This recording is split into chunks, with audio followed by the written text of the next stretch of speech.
pada seorang gadis hafiz Quran, ditakdirkan untuk mencuci pakaian di mesin cuci. Dan dia sudah mati, harus dikuburkan bersama mesin cuci. Akhirnya tentang masalah sepele ini, mengapa Tuhan menghukumnya begitu menyakitkan? Ketika orang-orang mengetahui kebenarannya, jadi semua orang berteriak. Teman-teman pasti dengar kejadian memilukan ini, karena seringkali banyak orang buatlah kesalahan seperti itu. Karena itu mereka harus menghadapi hukuman berat. Disebut teman. Itu di daerah kecil desa Muzaffargarh. Seorang wanita dari situasi yang sangat sulit. Hidup itu hidup. Dia memiliki seorang putri yang saleh. Siapa nama Rukhsar? Rukhsar biasa membantu ibunya. Karena ayahnya meninggal. Dilakukan di masa kecil. Hal pertama baik-baik saja. Lalu setelah sang ayah terkena serangan jantung, ibu Rukhsar sangat marah. Bagaimana rumah itu akan dibelanjakan? Ibu Rukhsar di surat ini pergi ke rumah-rumah penduduk dan mulai membersihkan. Ibu Rukhsar tidak pernah ke Rukhsar.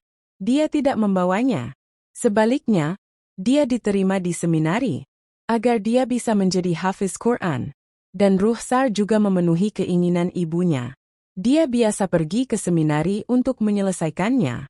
Ketika Rukhsar selesai menghafalnya, jadi dia tinggal di rumah. Karena ibu Rukhsar tidak punya banyak uang, bahwa dia bisa memberi putrinya pendidikan lebih banyak. Ibu Rukhsar biasa bekerja di rumah-rumah penduduk pada pagi hari.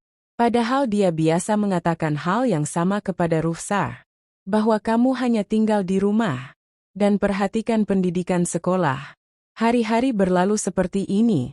Suatu hari, ibu Rukhsar tiba-tiba, dia kembali dari bekerja di rumah orang. Karena tersandung batu di tengah jalan, dia terpeleset dan jatuh dengan sangat parah ke tanah. Karena pinggangnya, kejutan yang parah. Sekarang berjalan bersama ibu Rukhsar terasa jauh sekali. Dia bahkan tidak duduk. Dokter menyarankan ibu Rukhsar untuk istirahat. Dan sudah waktunya. Saat Rukhsar kedua ibunya sangat gugup. Apa yang akan terjadi sekarang? Bagaimana cara kerja rumah kita? Apa yang harus dilakukan sekarang? Jika demikian halnya dengan Rukhsar, jadi rumah itu habis. Tapi sekarang ibunya terbaring di tempat tidur. Awalnya, kami biasa makan 2 kali sehari. Tapi sekarang menjadi sulit. Lalu suatu hari Rukhsar berbicara kepada ibunya. Ami, jika kamu mau, jadi di tempatmu di rumah-rumah penduduk. Saya pergi bekerja. Ibu Rukhsar langsung menolak dan berkata, itu tidak. Tidak. Bagaimana saya bisa membiarkan Anda bekerja di rumah orang lain? Di mana saat-saat indah hari ini. Namun kondisi di rumah menjadi sangat buruk. Dan dia menjelaskan banyak hal kepada ibunya. Akhirnya ibunya memberi izin. Sekarang pakai burka Rukhsar. Dia mulai bekerja di rumah-rumah penduduk. Pertama dia biasa pergi ke bungalow. Ke tempat dia biasa pergi dan melakukan semua pekerjaan. Suatu hari dia mendapat pekerjaan lain. Dengan cara yang sama, dia melakukan pekerjaan 3 atau 4 rumah. Saat ibu Rukhsar melihat bahwa dia telah memulai begitu banyak pekerjaan, jadi dia sangat khawatir. Mengapa kamu membuat beban seperti itu dalam hidupmu? Namun Rukhsar menjelaskan kepada ibunya, Bu, saya bekerja di setiap rumah selama 2 jam. Tidak ada salahnya. Upside uang saya menjadi terlalu banyak uang. Rukhsar menunjukkan kepada ibunya uang yang diperolehnya dalam sebulan. Jadi dia sangat senang. Hari-hari mulai berlalu. Rukhsar menggantikan ibunya. Dia mulai bekerja di rumah-rumah penduduk. Dari pekerjaan dapur hingga laundry. Semuanya bahagia. Saat tinggal di rumah Anda, Rukhsar belum pernah menyentuh pekerjaan apapun. Tapi sekarang nasibnya. Tur ini dimulai. Tanpa ragu, dia senang melakukan semua pekerjaan itu. Terutama binatu. Ini yang Rukhsar katakan kepada pemilik bungalow. Itu BBG dulu aku akan mencuci baju. Nyonya rumah juga mengizinkannya untuk bersantai. Dan Rukhsar dalam 2 jam. Selamat mencuci pakaian. Dia sedang mencuci pakaian bersama-sama. Dan pakaiannya yang sudah dicuci sangat bagus dan bersih. Melihat hal tersebut, sang pemilik sering memuji Rukhsar. Dan dia sering berkata, bahwa kamu mencuci pakaian lebih baik dari ibumu. Pasti ibumu akan baik-baik saja, dan bawalah hasil karya rumah orang lain. Tapi kamu akan mencuci pakaian rumahku. Mendengarkan pujian Anda, saya dulu sangat bahagia. Apa yang dirasakan Ibu Ruhsar? Ruhsar itu dengan senang hati bekerja di rumah-rumah penduduk, dan tidak ada masalah. Dan nyonyanya juga baik-baik saja. Jadi dia puas. Masih ibu dari Ruhsar sedang tidak sehat, bahwa dia bisa keluar rumah. Tapi Ruhsar di setiap akhir bulan, dia biasa menyerahkan semua gajinya ke tangan ibunya. Ibu Ruhsar yang melihat begitu banyak uang, sangat terkejut. Dan Ruhsar berkata, "Hai Ruhsar, kamu telah pergi dan mengerjakan pekerjaan rumah 5 orang. Tapi gaji ini jauh lebih tinggi dari itu." Ruhsar mendengarkan ibunya, kata yang sangat menghiburnya. Sebenarnya, itulah intinya. Selain membersihkan rumah, saya juga melakukan tugas-tugas kecil.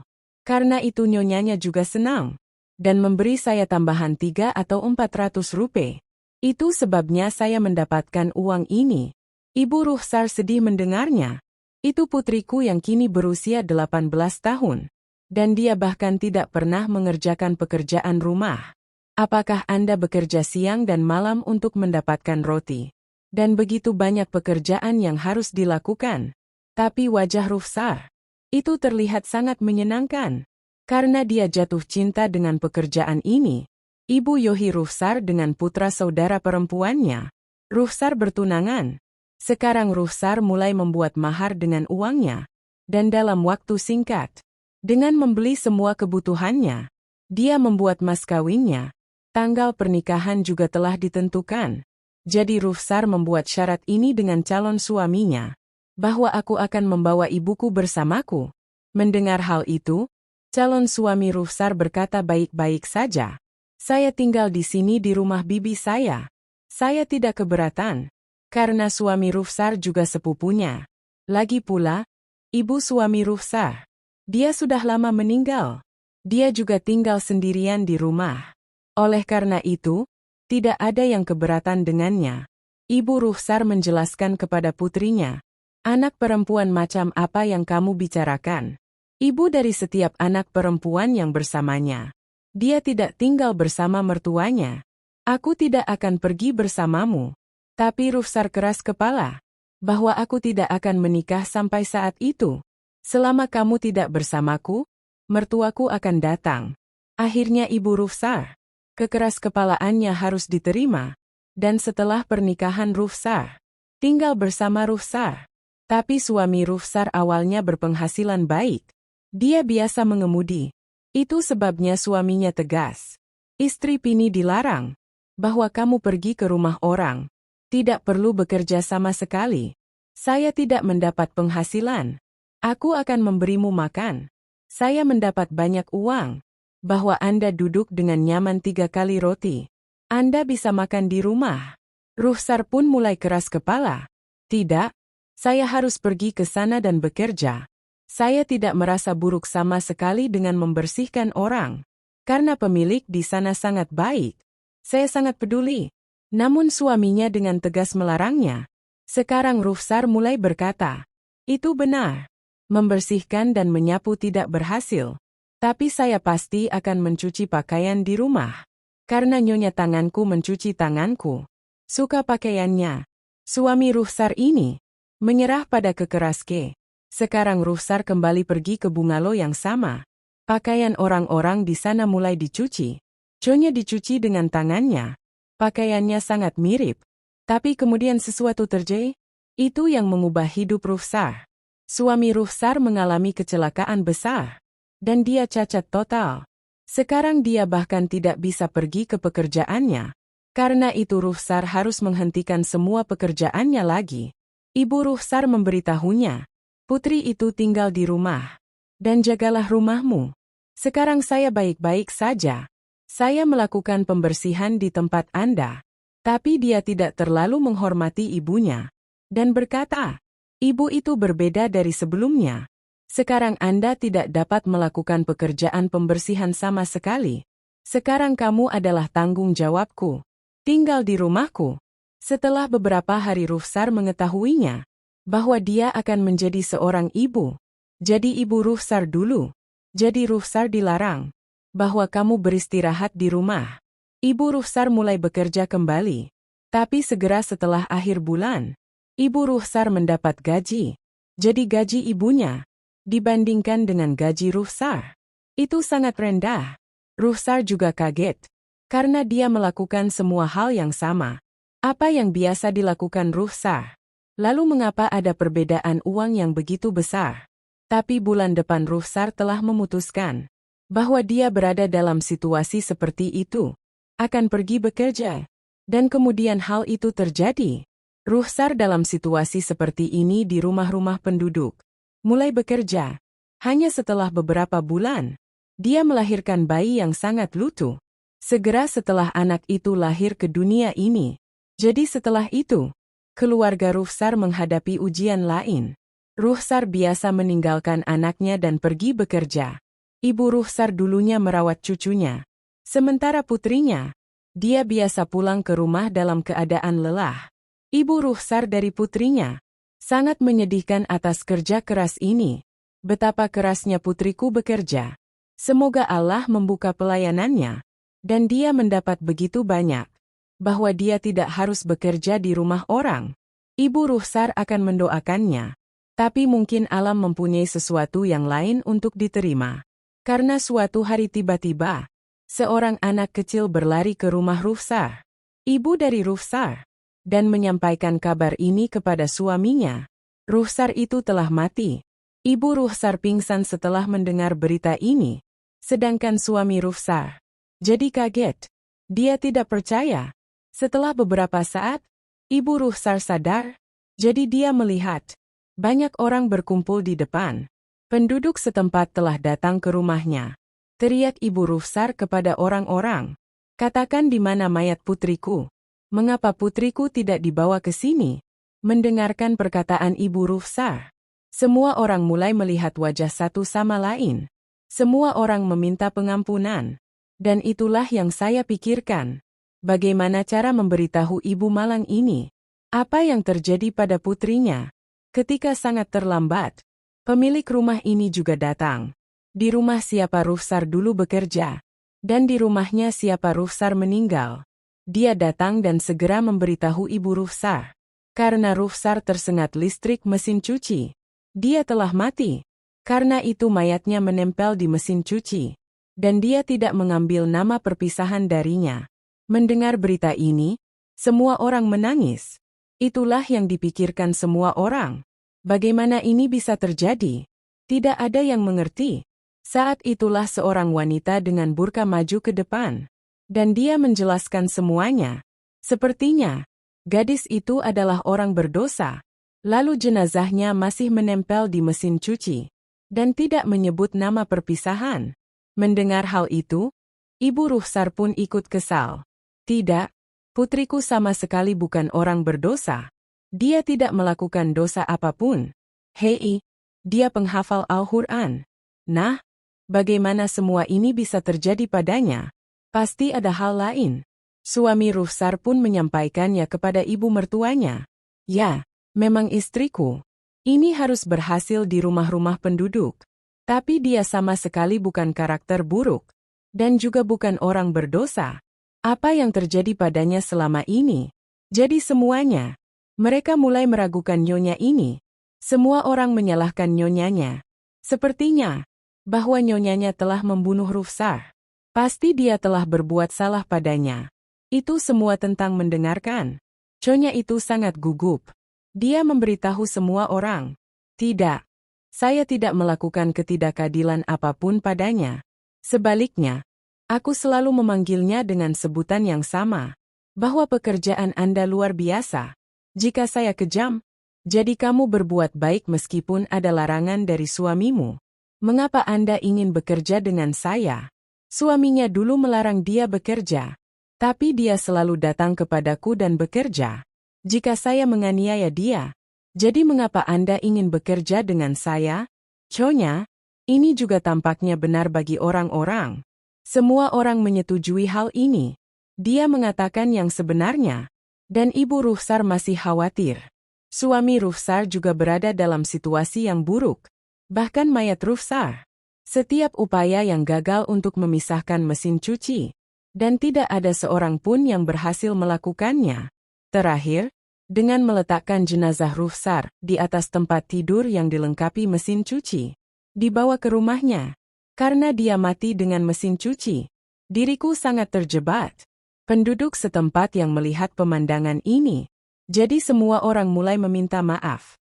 Orang-orang mulai bertanya pada ibu Ruhsar. Ruhsar itu telah melakukan dosa seperti itu dalam hidupnya. Karena kondisi Ruhsar. Ibu Ruhsar sedang berpikir. Semuanya terlewatkan. Tapi dia tidak ingat momen seperti itu. Di mana putrinya telah melakukan dosa seperti itu. Ibu Ruhsar menggelengkan kepalanya karena negatif. Itu bukan. Putriku tidak melakukan dosa seperti itu. Untuk mendapat hukuman sebesar itu. Sekarang semua orang tenggelam dalam pemikiran yang mendalam. Kesimpulan apa yang harus diambil? Suami Ruhsar juga sedang duduk dengan kepala di lutut. Sampai semua orang pergi. Nyonya rumah bahkan mencuci ruang cucinya sendiri. Lakukan penyelidikan yang bagus. Namun petunjuk seperti itu tidak dapat ditemukan. Siapa yang tahu ini? Betapa Ruhsar telah meninggal. Hampir 2 hari telah berlalu sejak kematian Ruhsar. Dan setelah 2 hari, tubuhnya mulai berbau sangat tidak enak. Orang-orang itu tidak tahan. Itulah yang dikatakan semua orang. Itu yang terbaik. Bahwa itu harus dikuburkan bersama mesin cuci. Jangan menunggu almarhum terpisah darinya. Ibu Ruhsar kini sangat khawatir. Kelelahan. Ibu Ruhsar mengambil keputusan akhir. Pergi ke menantunya. Dia berkata, menurutku itu hal itu sangat serius. Kita harus melakukannya. Hal ini harus diberitahukan kepada orang yang lebih tua atau ulama. Itu harus ditanyakan. Apa yang kita lakukan sekarang? Beri kami keputusan. Suaminya juga mendukung. Dan kemudian mereka banyak universitas. Pergi ke mufti besar. Dan diberitahu tentang hal ini. Maufi memutuskan untuk datang ke rumah Ruhsar. Begitu mufti datang ke rumah Ruhsar. Ibu Ruhsar menceritakan keseluruhan kisahnya di hadapannya. Awalnya Maufi mengungkapkan penyesalannya. Kemudian tenggelam dalam pemikiran yang mendalam. Lalu dia melihat pemandangan itu dengan matanya sendiri. Betapa mayat Ruhsar tersangkut di mesin cuci. Setelah itu, dia mulai bertanya pada ibu Ruhsar. Bagaimanapun, Ruhsar telah melakukan dosa seperti itu dalam hidupnya, yang merupakan perisai kematian Ruhsar. Ibu Ruhsar menggelengkan kepalanya karena negatif. Suaminya juga mulai berkata, bahwa istri saya sama sekali bukan orang berdosa. Dia tidak bersalah. Tapi kami tidak mengerti. Mengapa mayatnya menempel di mesin cuci? Maufi Sahib mendengarkan keduanya dengan sabar dan sabar. Dan kemudian dia mulai berkata, biasanya ini terjadi pada orang seperti itu. Betapa besarnya dosa dalam hal ini. Dan tidak seorang pun boleh tahu tentang dosa ini. Menurut saya, jika dia meninggal karena sengatan listrik, dan keberadaannya terpaku pada mesin cuci, jadi pasti dia telah melakukan dosa di tempat itu. Setelah mendengar ini, ibu Ruhsar, suami Ruhsar juga kehilangan pijakan. Keduanya mulai memandang Maufi Sahib dengan heran. Suami Ruhsar berkata pada Maufi, Maufi Pak, hal apa yang kamu bicarakan? Istri saya sangat berbudi luhur. Dia tidak bisa bersikap seperti itu. Dia berkata pada pria ini, bahwa sifat dosa bisa apa saja.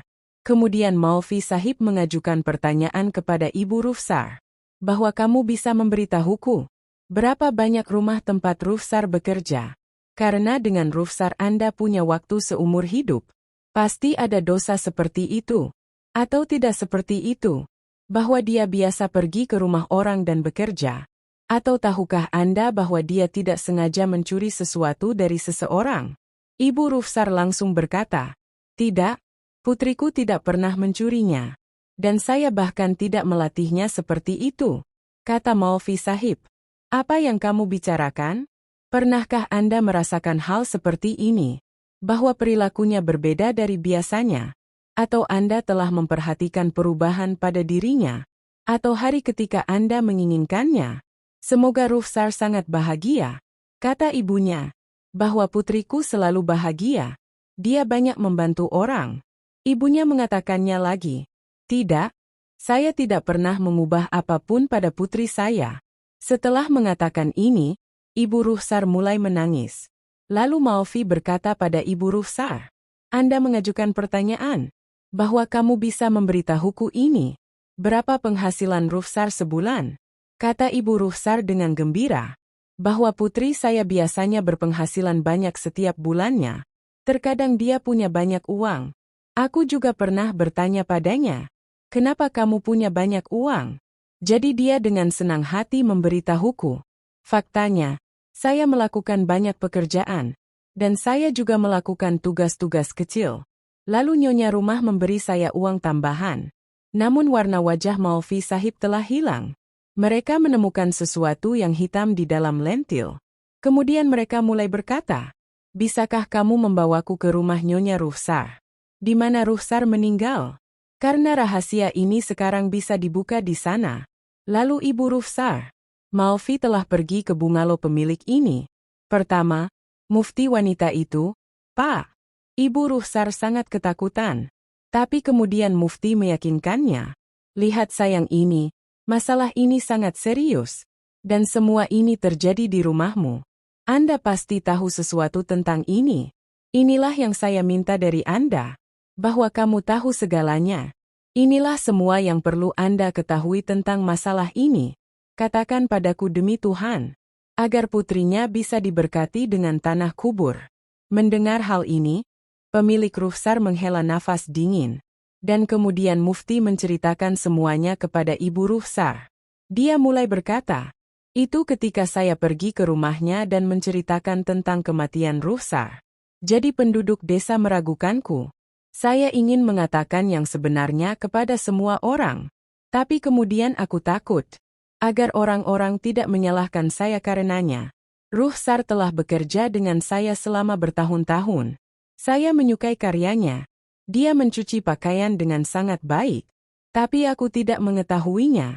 Bahwa dia mencuci pakaian hanya karena keserakahan. Hari di mana Ruhsar meninggal. Beberapa waktu sebelumnya, Ruhsar sudah mulai mencuci pakaian di mesin. Ada beberapa cucian di kamarku. Jadi aku pergi ke Ruhsar untuk memberikan pakaian itu. Tapi saya melihat, Ruhsar itu mencari pakaian seperti pencuri. Ada sesuatu di pakaian itu sambil menghadap ke sana-sini. Dia sedang melihat saku pakaiannya. Itu mungkin ingin menemukan sesuatu. Aku melihatnya di sana. Tapi semuanya mulai bersembunyi. Hanya itu yang saya lihat. Bahwa uang kertas 1.000 rupiah keluar dari saku jas suamiku. Mata Ruhsar berbinar setelah melihat itu. Dia segera mengikat catatan ini dengan shell. Kemudian pakaian lainnya mulai bersentuhan. Lakukan ini. Dia merobek semua pakaiannya. Uang kertas 500 dari 102. Begitulah cara dia mendapatkan uang. Karena saya tidak terbiasa. Bahwa saya memeriksa pakaian itu dan mencucinya.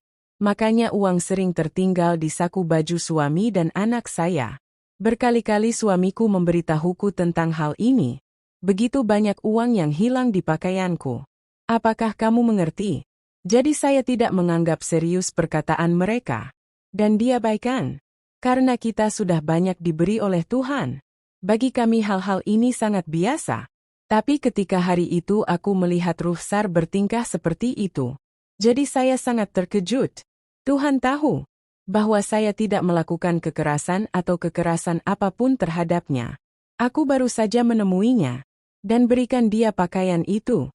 Dan aku berkata, Ruhsar itu jika Anda menginginkan uang. Jadi kamu bertanya padaku. Aku tidak pernah membuat perbedaan dalam dirimu. Yang dulu ada di rumah kami. Dia biasa memberi untuk Anda dan anak-anak Anda juga. Pakaian, sepatu, uang segalanya. Aku memberimu. Lalu kenapa kamu melakukan tindakan seperti itu? Saya tidak keberatan dengan uangnya. Aku bahkan tidak mengambil uang itu darinya. Saya hanya sedih dengan kejujurannya. Aku mengatakan ini segera setelah aku berbalik ke kamarku. Saya mendengar teriakan keras. Itu teriakan Ruhsar. Saya sedang berlari. Jadi lihat. Pipi itu menempel parah di mesin. Mungkin jenis guncangan hebat yang sama. Aku memanggil seluruh pelayan di rumah. Kami telah menutup saklar utama dengan susah payah. Tapi barang rampasan Rukhsar tidak berarti dipisahkan darinya. Karena itulah saya terpaksa membawa mesin cuci ini ke rumah Rukhsar. Jenazahnya harus diserahkan. Dengan mengatakan ini, wanita itu juga sangat sedih. Dan ada air mata di matanya. Sekarang Mufti sudah mengerti segalanya. Dan mungkin sekarang Ibu Rukhsar juga sudah memahami segalanya. Betapa putrinya bisa mengumpulkan begitu banyak uang di akhir bulan. Ibu Rukhsar menundukkan kepalanya. Dan dia sangat malu. Kata Mufti Sahib. Bebe itu Anda telah mendapatkan jawaban atas semua pertanyaan Anda. Sekarang ini lebih baik. Rukhsar itu harus dikuburkan dengan mesin ini. Ini adalah hukuman atas dosanya yang dia dapat. Tapi Ibu Rukhsar, suami Rukhsar, apa yang terjadi dengan hati? Dia tidak mengenal siapapun. Kemudian memandikan mayat Rukhsar. Dikuburkan bersama mesin. Mengetahui alasan sebenarnya kematian Rukhsar. Orang-orang menyentuh telinga mereka. Dan semua orang memutuskan bahwa mereka tidak akan pernah melakukan hal seperti itu. Dosa seperti itu tidak akan pernah berhasil. Itu yang menyebabkan kematian. Teman-teman, kejadian ini menjadi pelajaran besar bagi kita semua. Karena banyak perempuan yang bekerja di rumah, mungkin tidak semua, tapi beberapa di antaranya. Jadi harus melakukan tindakan seperti itu. Dan orang-orang yang bekerja menyetrika pakaian, DLL. Seringkali, bahkan saat menyetrika pakaian, uang keluar dari saku pakaian. Jadi mereka melakukan hal yang sama. Teman-teman terkasih, pencurian adalah pencurian. Seharusnya 1 rupiah atau 1 lakh rupiah. Kita harus menjawab di hadapan Allah. Kita harus mempertanggungjawabkan semua hal ini di hadapan Allah. Jangan mengambil jalan untuk memperbaiki keadaanmu hari ini yang akan menyulitkan hari esok dan akhiratmu. Pastikan untuk membagikan video ini kepada orang lain sebagai hadiah dan amal baik. Tahukah Anda jika masalah ini menyentuh hati seseorang? Dan pahalanya ada pada nasib kita di akhir doa kepada Allah. Semoga Allah memberi kita kemampuan untuk berbuat baik dan menjauhi dosa.